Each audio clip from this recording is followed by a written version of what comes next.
Ce vendredi 13 octobre, une attaque au couteau a eu lieu vers 11 h dans le lycée Gambetta Carnot d'Arras. Un enseignant a été tué et 3 autres personnes blessées. Un attentat insoutenable pour Bruno Guillon ou encore Horatika, qui ont rendu hommage à l'enseignant qui a perdu la vie. Un drame horrible secoue la France. Ce matin, aux alentours de 11 h, une attaque terroriste s'est produite à la cité scolaire Gambetta Carnot d'Arras, située dans le Pas-de-Calais. L'assaillant, un homme de 20 ans d'origine tchétchène, a tué Dominique Bernard, un professeur principal d'une classe de 3e d'une cinquantaine d'années. Comme le rapporte Le Figaro, la victime avait fait toute sa carrière dans le nord de la France. Agrégé de lettres modernes, ce passionné de littérature enseignait le français dans une classe de 5e depuis de nombreuses années. Père de 3 enfants, ce dernier partageait sa vie avec son épouse, mère de ses enfants, une professeure d'anglais dans un autre lycée du même département. Sa mort intervient seulement 3 jours avant les commémorations de l'assassinat du professeur Samuel Paty, décapité le 16 octobre 2023 devant son lycée de Conflans-Sainte-Honorine, dans les Yvelines, après avoir illustré un cours sur la liberté d'expression avec des caricatures du prophète Mahomet.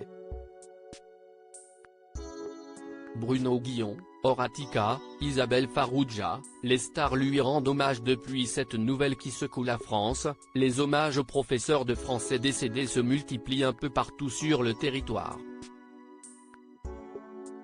Ce vendredi soir, Yaël Braun-Pivet, présidente de l'Assemblée nationale et députée des Yvelines, a annoncé que l'Assemblée nationale s'est illuminée aux couleurs de la République, pour rendre hommage aux pères de famille décédés. Notre nation endeuillée a perdu l'un de ses professeurs, Dominique Bernard, assassiné par un terroriste.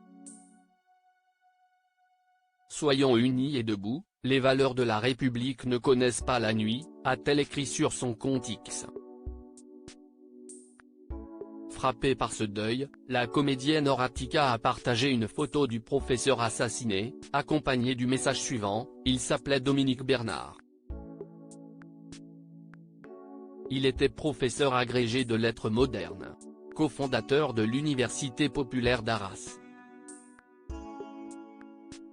Il avait 57 ans, il aimait Julien Gracq, il avait l'envie d'instruire. Il avait 3 filles. Il s'est interposé entre un terroriste islamiste et ses élèves pour les protéger. #ça déborde. #plus les mots plus de larmes, a-t-elle écrit. Cette photo et ce même texte ont été repartagés par Bruno Guillon, mais aussi Isabelle Farrugia, qui s'est fendue d'une story pour exprimer sa peine. Il s'appelait Dominique Bernard.